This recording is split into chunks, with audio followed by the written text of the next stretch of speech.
God was leading me to share this. I just filmed a video, but he wants me to share this. So I didn't plan this, but here it goes.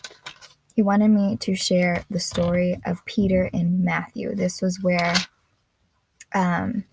Jesus was eating the Last Supper with his disciples right before he was about to be arrested, beaten, and crucified. And he tells them, "Truly, I tell you, one of you will betray me." And all of them they were very sad and began to say to him one after another, "Surely you don't mean me, Lord. Surely you don't mean me, Lord." And then later, Peter comes up to him and he goes, "Even if all fall away on account of you, I never will." "Truly I tell you," Jesus answered, "truly I tell you, this very night before the rooster crows, you will disown me 3 times. And later, once Jesus is arrested and they took him away, Peter was sitting outside in the courtyard and a servant girl came to him. "You also were with Jesus of Galilee," she said, but he denied it before them all. "I don't know what you're talking about," he said. Then he went out to the gateway where another servant girl saw him and said to the people there, "This fellow was with Jesus of Nazareth." He denied it again with an oath, "I don't know the man." After a little while, those standing there went up to Peter and said, "Surely you are one of them. Your accent gives you away." Then he began to call down curses and he swore to them, "I don't know the man."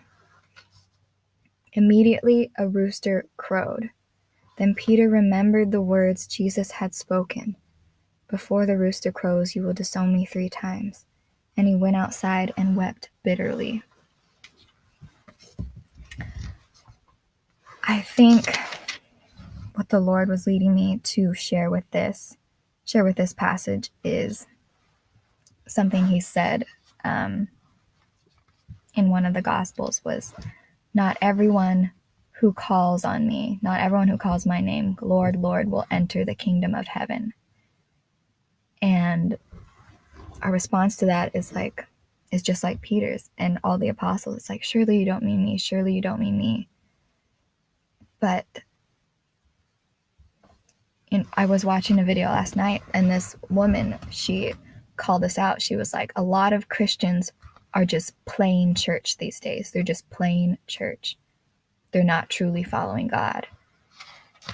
So this passage just really spoke to that, that, we can devote ourselves to the Lord with our lips saying, "I will never disown you. I will never, I will never be like them. If everyone disowned you," what does he say? "If everyone falls away on account of you, I never will." But the thing is, Jesus sees right through our facade. Jesus sees right through it. He goes,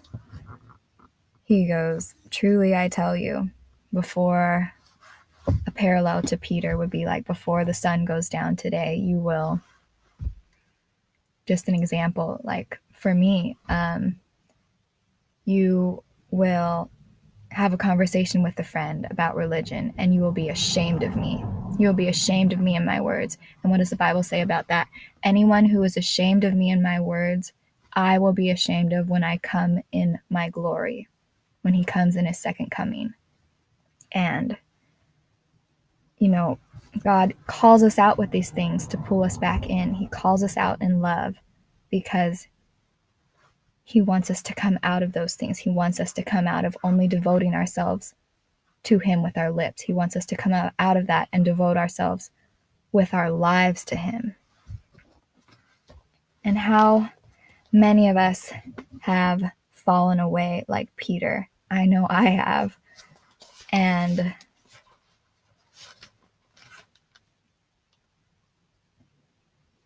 when the rooster crowed, he wept bitterly. He was sorrowful. He was sorrowful that what Jesus said about him was true, that he would disown him.